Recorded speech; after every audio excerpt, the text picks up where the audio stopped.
There are the light healers. They're like, oh, sunshine, rainbows. And there's like the actual other healers that are like, I will fucking annihilate that shit inside of you. Nitty-gritty. Yeah, I will annihilate and kill and purify and sanctify that shit.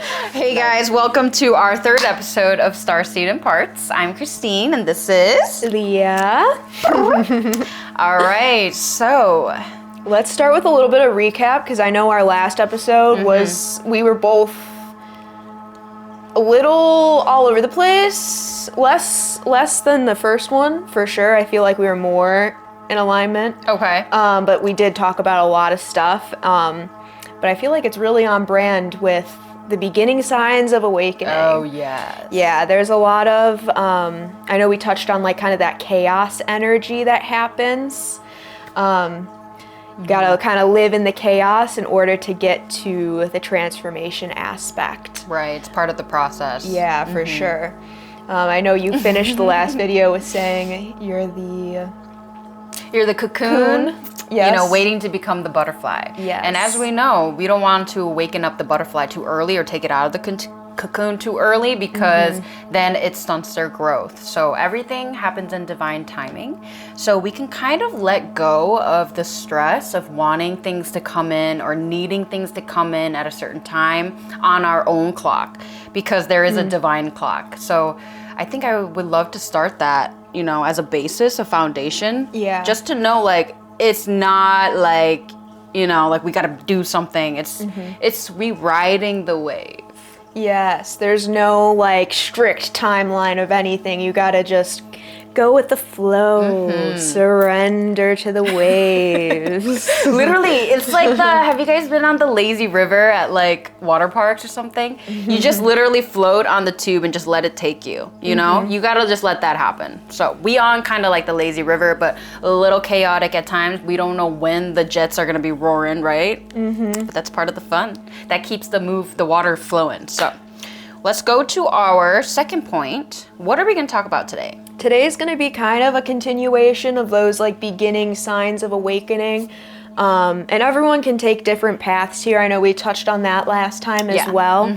But there's a few things that I feel like almost everyone will start to see different signs, different feelings, different things coming up where there's synchronicities and lots of collective experiences. Right, yeah. Yeah, that's why you may hear a lot of people being like, oh my gosh, like, do you know about numerology? Because I've been seeing 111 or 222 everywhere, but I don't know what it means. Are we familiar with that? Yes. Right? Yeah. Yeah. Especially numbers is such an easy way to just identify like a pattern per se, more than let's say like a red bird that you saw. For some people. Like I do notice like numbers is a way that people are like, oh wait, yeah, I did see repeating numbers. Or like, oh, maybe that was a sign, you know? Or looking at the clock at the exact same time every day. Oh yeah. I know that's a hugely common one that people ask me about all the time. They're like, every time I'm at work and it's like close to being time to go home, I look and it's the exact same time. And I was like, have you looked into the deeper meaning of those numbers and what that time is trying to tell you? Yeah, exactly. Because every number in itself has a vibration, a frequency, and a meaning that goes right behind it. And also if that number is doubled or if it has a special meaning to you, like your birthday, if you see your birthday numbers, guys, that's like the focus is on you at that point, right? Because it's like when you were birthed, or the message could be revolving around your birth or your birthday, things like that. It's different for everyone. There's no concrete answer. I can tell you, be like, this means that, because like 333 could be negative for you, but it may be positive for me. Yeah. Everyone has their own version, which can kind of change the meanings, because I know going into like the birthday thing a little bit, I would see 123 a lot. And I'm 124. Right. So I was like, why is it off by one? That means there's no message in that for me. But there was still a message in it with the ascending of the numbers and stuff, and then the ascension symptoms of awakening. And I was like, oh, that still has a meaning. Yeah, exactly. It doesn't have to be something like boom in your face, like so loud, you know? It could be super subtle. Yeah. And like think about how much energy it takes for a spirit to show you a sign in the physical. Like it's not like they can just boop there's certain laws in the reality and stuff that they also have to abide by and things like that, that we're not going to get into here. But generally speaking, numbers, numerology, great way to be aware of the type of messages that are wanting to come in and when they come in, and what were you thinking in the moment, what were you doing when that message came in. Usually there's always a correlation. There's nothing that happens in like a timing that's not meant for that situation at that moment. There's always something deeper. I will say that's extremely important. Whatever you're like directly thinking about before you see something like a synchronicity or a sign or a number, and it doesn't have to be a number, it could be any sort of sign that means something to you. Usually they'll come right after you were thinking about something or something just happened. And you know, this, I know we said this last time too, this intelligent is highly intelligent. Yeah. So it's going to communicate to you in the way you know best. So if you're just starting off too, it's not going to try to give you some elaborate sign of what is this eagle sitting on the windowsill with the cardinal, like, I don't know, just random things coming off my head now. It's not going to give you something super complex like that where you're going to be completely stumped. A lot of the times too, I feel like when you're just starting, you don't really, if you want to look into it and research what these symbols and synchronicities mean, you can for sure. But it's really going to be playing off of what you were feeling or experiencing in that moment. Yeah, it's a lot of trial and error. It's a lot of creating your own database that you can go back into, like your own dictionary. And it's forming that relationship with your team, you know, which you could say is the divine, you can say it's your angels, your ancestors, whoever it is that you go to, you know, you just all of a sudden get a knowing just by seeing the eagle. It takes you to, I don't know, let's say like the US dollar has like the eagle on it, right? Yeah. And then that takes you to, okay, maybe Washington. You see, boom, boom, boom, how it works. And it's your ability to be able to decipher. And if you know, like, hey, I don't feel like it's about money, then it's not. Don't like hang on that. It could be about something else. So it's like, all right, so it's not money. So it's like as you're thinking and you're asking questions, your attention will be drawn to something else that will then lead you to another thing. So this is how synchronicities work. It's about recognizing patterns and recognizing repeated signs again and again and again, making you question, being like, huh, what is this? I just saw that. What? Is it correlated? No way, that's a coincidence. No such thing. Yeah.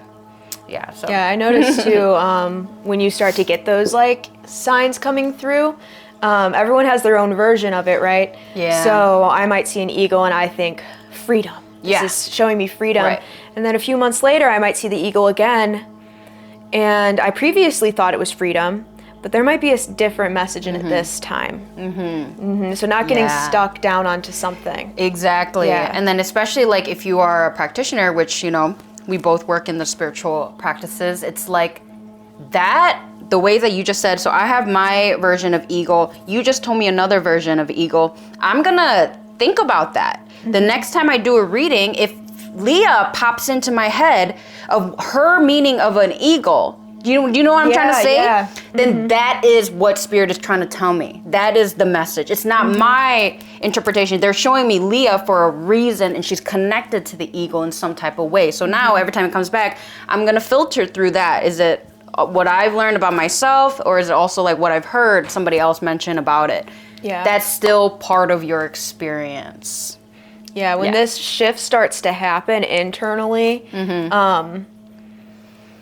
being really fluid with your thoughts and actions are kind of gonna be the key to everything here. Yes. Because I know we talked last time about how you'll feel an emotion, and a lot of people get stuck on feeling it without releasing it. Right. They'll continue to like anchor down into it almost. And I think the same could be said for just like the whole shift in perspective. A lot of people, you know, I think this is also partially society's fault of how the education system is set up, at least here in America. You kind of get pushed on this path almost of going through all this schooling, and then you have to think of a career, and then either you decide to continue schooling or go directly into a career field. And a lot of people think that's the only way. It's like tunnel vision. and they forget to see that there's all these opportunities around them. There's forks in the road, and every single time, instead of choosing a new path, which they might be guided towards with the synchronicities, Right. they still continue to go down the only path they've known so far. Right. Even if it's out of sync with their higher selves. Yeah, and I think that's also like coming down to just putting your power in someone else's hands. Like a lot of people, especially like if we're talking about school, like they put it in their parents, or like what their parents want for them, or what they expect, you know, their child to be in society and things like that. So I don't blame people for going down a path that they don't really understand, you know, because like, especially with my work with clients, a lot of people want permission. They want a permission slip that they can do this thing, that they can say this thing. And it's kind of like, it makes sense because it's just comfortable having somebody tell you what to do, where to be, instead of you having to make that decision for yourself and then stand up to people who are opposing you or whatnot, you know? So I totally understand, but part of this journey is about cultivating a deep confidence within your own navigation system. Yeah. Yeah, you can't really continue downwards unless you look at the manual. Yes. You gotta look at the car manual, basically. Yes. We are not all the same make of cars, guys. We are not. So it's about truly knowing who you are, knowing how you work, and how you work with people. And it's also not about like, oh, well, this is how I am, and this is how I talk, and this is how I'm gonna be. No, okay? It's about, are you causing like a disturbance to other people? Like, let's be real, okay? Like, let's actually be real. Like, you know what I mean? My higher self is very strict with me. Yeah. Like the voice, it's soft, it's nurturing, but it's strict. So it's kind of like when people are telling me like, oh, well, this is just how I am. I'm just like, you can't even see yourself, meet yourself. Yeah. Because when you do, when I mirror it back, I am the devil all of a sudden. I'm like, I'm literally just giving you back what you gave to me. Exactly. Just so that you can see the humor of it and then come out of that. And some people they do. They wake up and they're like, oh shit, like, I'm sorry. And I'm like, yeah. The second that I see someone is like really overstepping their boundary and their ego's coming in at play, I kind of be like, bruh, it's not what you think it is. Yeah. My We talked hood about coming this out. right before the camera was on, about the main character syndrome that people get a lot. Yes. You should be the center of your own universe in a way. You should put yourself first, but you're not the only being here. Exactly. And you need to be aware of how you affect other people. And that's not to say that you have to be an angel all the time. Yeah, Because sometimes you're meant to be a lesson to other people. Yeah, you're meant to be like that devil. Yes. You know, in order for them to wake up. Yeah, sometimes you have to really show people a different side, a different perspective. Yes, exactly. Because it will change something within them, even if they don't realize it right away, even if they villainize you because of it. You could have a good intention in mind, but if this external person is meant to have this lesson, there's really nothing that's going to stop that. Right. So you might be the villain to them. You might be somebody of negativity to them, even if that was not your intention. But you just got to allow it. Yeah, exactly. Because you have to know it within yourself that there is really no good or bad. Exactly. Yeah. And then what I'm seeing with that is like, you know, some people, I'm already seeing it. Some people can run with that and be like, well, I'm their lesson. Yeah. I'm their karma. Guys, okay, I'm just saying it because I've seen it. You know, we're not running with it, okay? This is just as much a lesson for you as it is for them. Exactly. How you react in that situation, if you're all high and mighty and doing all that, no. That's gonna bite you in the booty later. Karmically. Yeah. Yeah, exactly. Exactly. So it's just much of a lesson for you. And how are you going to hold space for that person or ground and be authentic to yourself while this is happening? You know, it's cultivating an awareness that you can see from a top-down perspective so that you don't build more karma for yourself, you know? So that you're not being nasty to somebody else in the midst of like you doing something, you know, like You know what I'm trying to say? Like, reason why I'm saying this, I am sick of people being like, oh, like, new age is woo-woo and stuff like that. Okay, yeah, some of it is, okay? Some of it is, but some of it is really rooted in divine truth that is ancient. And I'm just sick of people being like, running with spirituality and using it as like, oh, I am high and mighty. And like, I just don't know. That's not a lot of people say it at face value too. Yeah. And they don't do the deeper inner workings of it. And you know, you can see that shit right away, loud and clear. Like it's right here. That's the first thing that steps up. And it's kind of like, yeah, you're saying that, but like I can see I can see your real you. Yeah. And so that's also like when you do the work, it's just clear. Like you can't unsee it. Yeah. You know? I think a lot of it, again, goes back to stemming from, same thing, different way. I love it. A lot of it stems from not really knowing who you are. Yeah. Yeah, I think another thing, going with that, like, going down the path, right? When a fork comes and staying on that path and not changing. And I think another part of that, besides like the whole societal pressures and everything, is sometimes the other people in your life, comparisons to them. Oh, yeah. Because you see they're successful or they're doing this job and they're happy, but you're a different person. You're a separate entity from them. Yeah.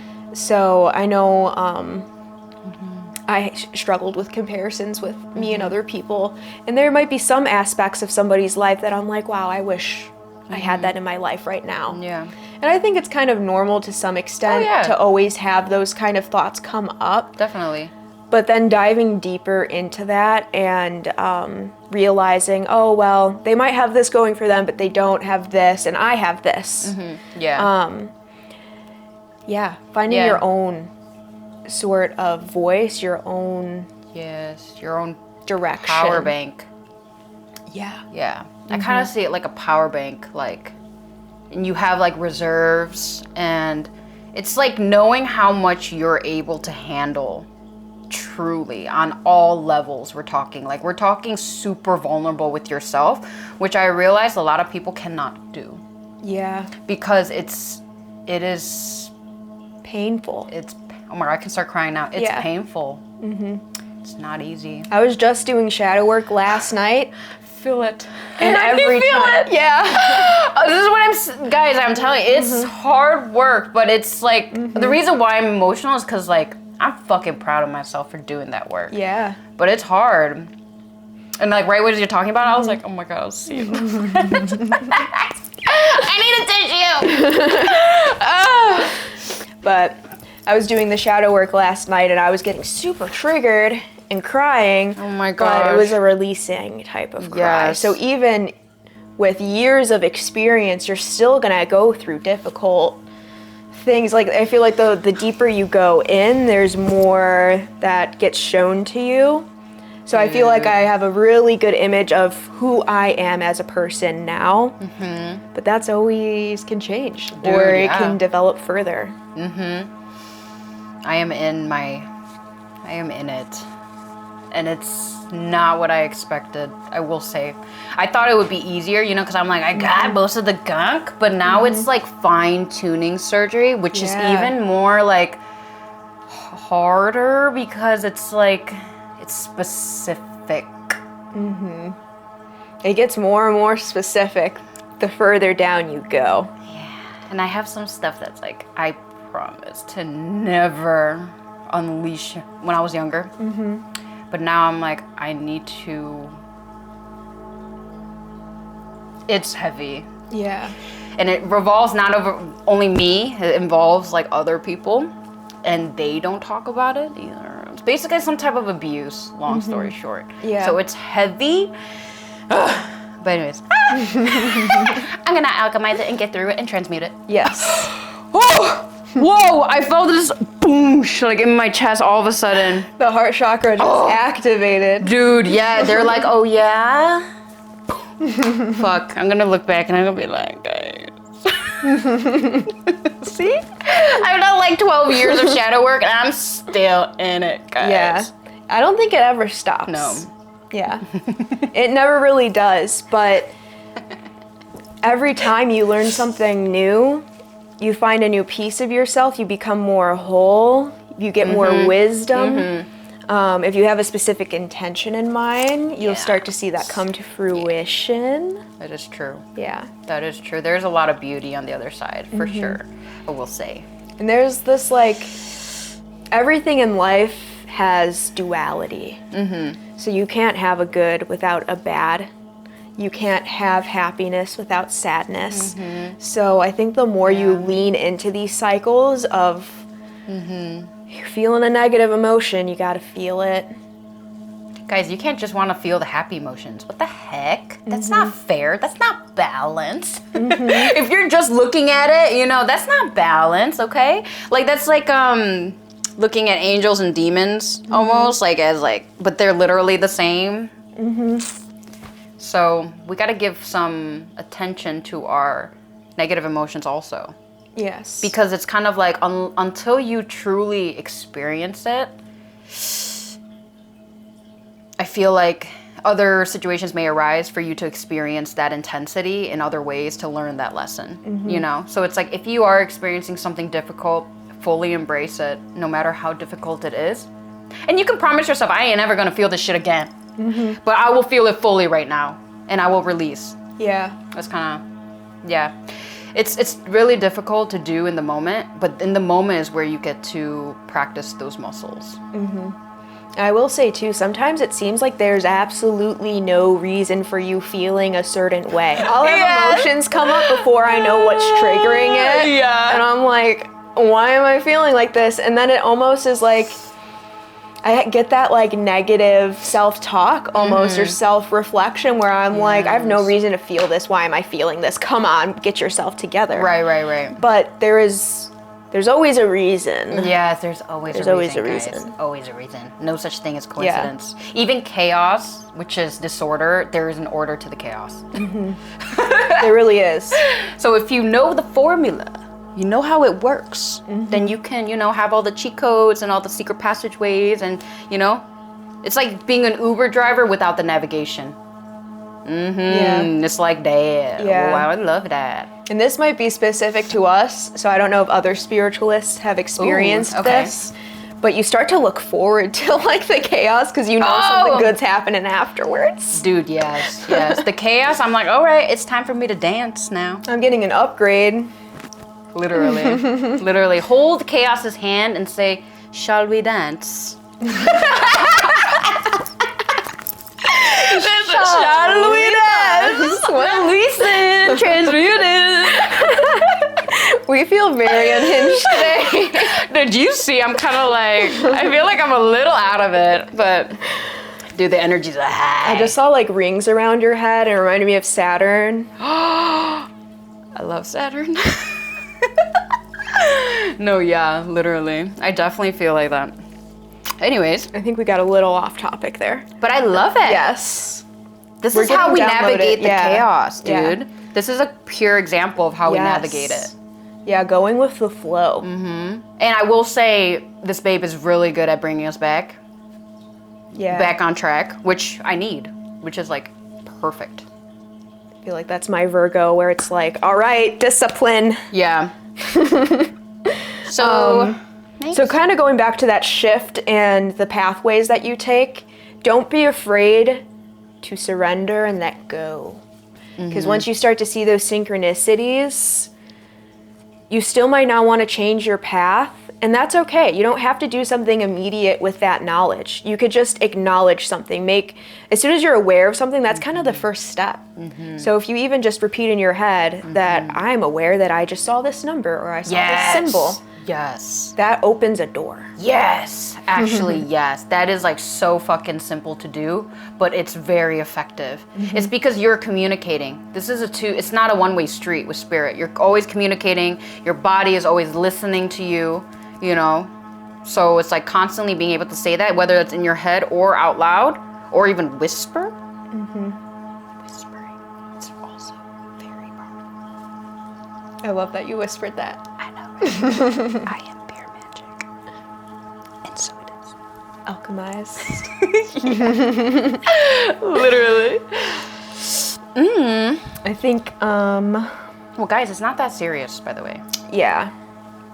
Like, have fun with it. That's the whole point. Yeah. That I think a lot of people start to miss because they get so tied into the details of everything needs to be perfect. If I'm getting this message, it means this. Yeah. If this person on TikTok says that, you know, I need to do this, I'm going to start doing this, and then I need to do it every day. Yeah. And that's very rigid. That's not fluid. That's rigid, guys. Yeah. If it's anything that makes you feel like, okay, I have to do this, or like, you know, like strict stress, Yeah. you know, like, oh, if I don't do this, then I'm not gonna get there. Fear, doubt. Whoa, we gotta scratch. Just scratch. What is it? The windshield, whatever the gunk is. Look at it clearly again, and then fill it. Yeah. I think too, a lot of times when people start to go down this path, they think this is my path. Yeah. And that's usually not the case. You still have your own path to keep in mind. So you can practice spirituality. You could start to become more attuned to everything around you and the interconnectedness. Yes. But that doesn't mean that now your whole life has to be this. Exactly. So I think for us, we do daily spiritual practices, but if you feel like that is not for you, don't do it daily. Yeah.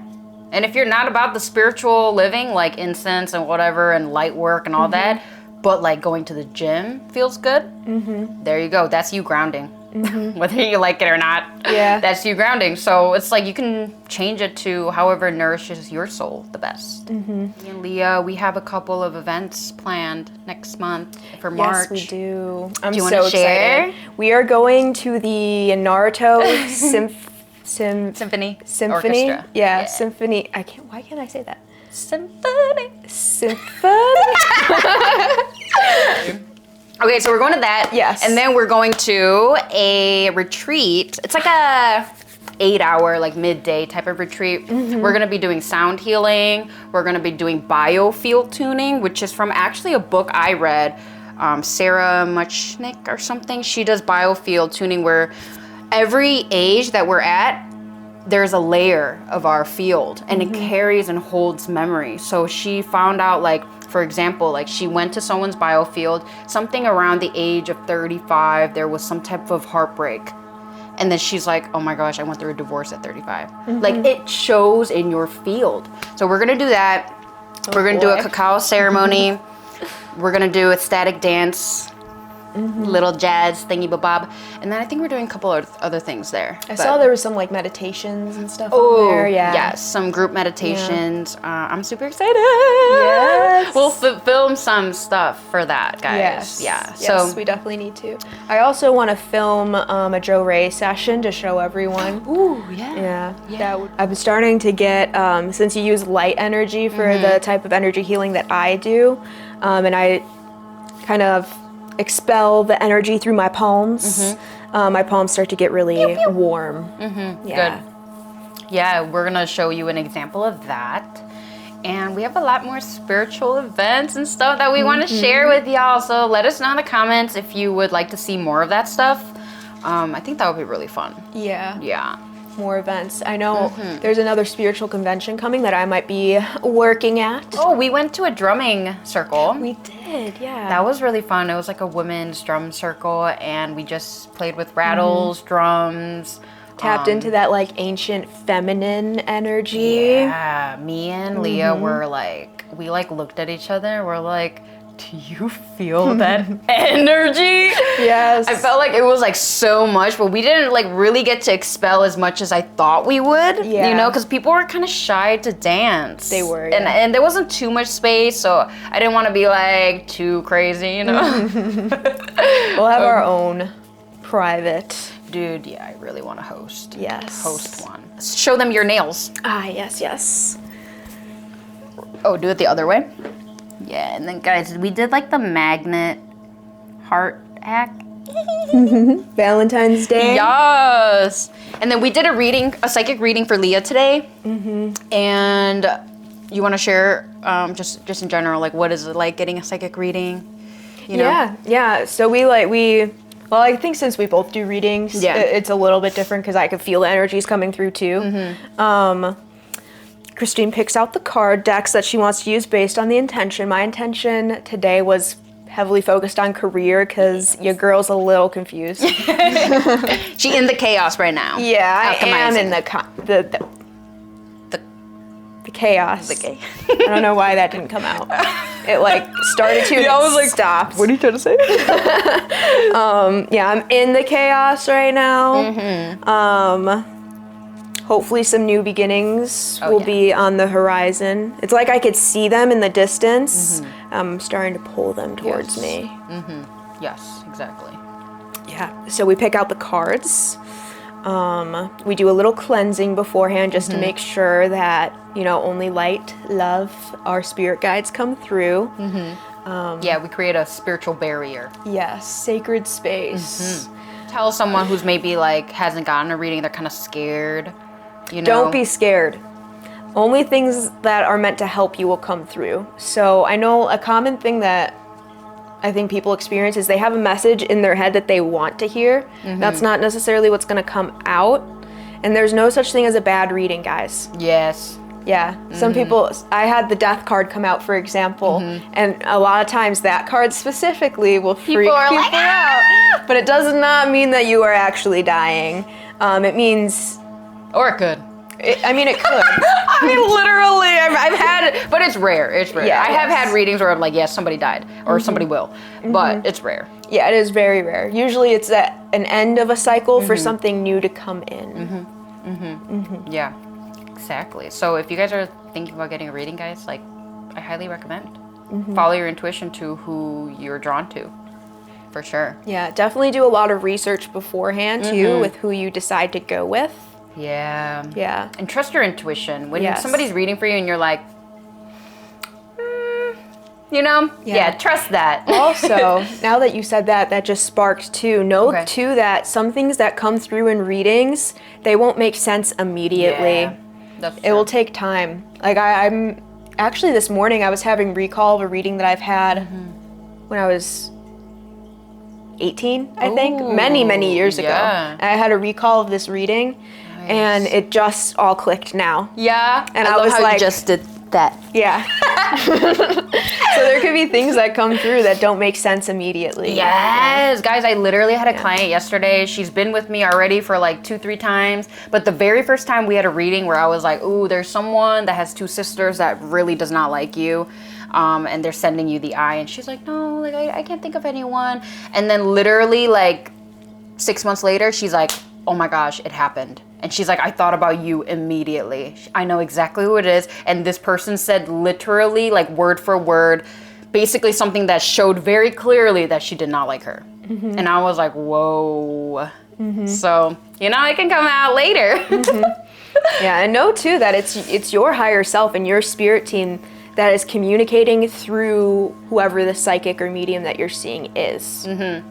So they might say something and they don't understand it, or they might try to make a meaning out of it, but also try to take that information inwards and see if you have your own meaning for that. Right. Yeah, there are some times where I'll say something where I'm like, oh, they don't even know. They're not even aware that this is happening. And so they'll quickly be like, oh, no, that's not me. If you have any type of reaction like that, hey, check yourself. Yeah. Seriously, check yourself, because that might be you looking through some illusions there, if it has that kind of reaction. And so, but yeah. That's crazy that you just said that, because that was the exact recall I had. Really? Yeah, I was like, because at the moment I was like, that's not me. And then I recalled it this morning. I was like, holy shit, this person was right. Yes, guys, isn't that crazy? Anytime you have a strong disdain or like, oh, that's not me, most of the time it is you. That goes hand in hand with like kinks. Kinks is actually highly spiritual. Yeah. Sexual energy, sex in general, when you start working at these layers and you realize what sex is, sexual energy exchange, you realize a lot of things. And sex is a way that we can also heal a lot of traumas if you're comfortable doing that. So that's why I say, like, if there was like for example, if I'm like, oh, are you into this? And you're like, oh no, I'm not into that. Oh my gosh, I can never. Usually there's a trauma that's linked with that caused you to have that type of reaction. That's like going a little bit more deeper into it, but that is a really real thing, you know? Because like a lot of people have issues with like sexual trauma, things like that, that's deeply rooted. And it's a spiritual, you know, ailment or like, you know, exactly. It's deeply rooted. So as you do the healing work, I saw you starting to, see, her body's hearing it. Her body knows, so it's responding. Guys, this is real serious work. I mean, it's a real thing. When I say serious, like it's a real thing. So it's like, we can't just be like, oh, rose tinted glasses. You know, no. We're here to literally do the work, which is why there are the light healers. They're like, oh, sunshine, rainbows. And there's like the actual other healers that are like, I will fucking annihilate that shit inside of you. Nitty gritty. Yeah, I will annihilate and kill and purify and sanctify that shit. Like, they don't like to see me come in. Yeah, it's intensity. And there is like a cutthroat energy about it, doing serious work. Because it's like, these lower astral beings and stuff are trying to harness and siphon energy. Y'all should be pissed. I'm pissed. You're not eating off of my plate. Hello? Like, no, for real. Don't come into my space, because I will go after your throat. Yes. Oh, I'm feeling it, guys. Woo! I can like feel me like getting there. Yeah. Okay. I love you popping off right now. Guys, I'm peaceful though, generally. This feels like it was a very charged. Charged messages today. This rising, I watched this one video where they were like, you know, Socrates or Aristotle, one of them. I think it was Aristotle's. Aristotle's teacher was a woman. And you know, Socrates and like all those are like Greek philosophers are like men. Yeah. Yeah. They learned from a woman. So I watched that video, and this rising, I literally was like, yes! I like roared. I felt like the goddesses in me were like, fuck yeah! Dude, I don't know. So that's how I woke up today. Love that. Deeply in the feminine. I love my girlies around me. I know, right? Me too. Ooh, but I will say, I haven't felt this energy in a while, so it's like, I need to do some grounding. Yeah. Grounding. Yes. Yeah. Grounding. Enjoy the chaos. Ground throughout. Enjoy your journey. Let it come to fruition. I'm moving my hands a lot today, which I usually don't do. Yeah, I know, right? And I'm moving less. Interesting. Interesting. Well, we are like yin and yang, I feel like. So it's like, I feel like when you take the energy when it's like, you feel it. Yeah. And then if I'm like, oh, it's just like, and then I feel it. All right, give it to me. Like all day. Comment, share, subscribe. What am I missing? I think you said it all. Like, care. Like, care. Oh yeah, please care. Please care, guys. What's our goal? Maybe we can share with you guys our goal of this podcast. Overall, me and Leah, you know, I do have a vision of creating a community, and also I asked Leah to join because I feel like she would be also perfect. And eventually we can grow this community, our podcast, and then offer more, but it is to get monetized, you know, to get moolah. I mean, we gotta be real. I mean, it's for the money too. Just so that we can live our best life while sharing our knowledge to the world. And I'd love to bring guests in and do like interviews too. I have all these ideas of different bits we can do. I even thought like we could even vlog too and have like a separate little entity within our podcast of us just living our lives. Our study sessions. Yeah. I think trying to get out as much divine wisdom and goodness for the collective while we're here. Yeah, exactly. And then hopefully we can also meet you guys in person. Yeah. And hopefully have like a physical location, you know, and then host events and stuff like that of like-minded people. And we also may be going on a trip next year. That's in the works, so we're not going to reveal that yet. But yeah, thank you guys so much for watching. Let us know if we should make like an Instagram or something. Yeah. You know? I feel like that would be easy to get DMs or to communicate with. We can look into that for sure. Yeah. But yeah, guys, Toodaloo. Till next time.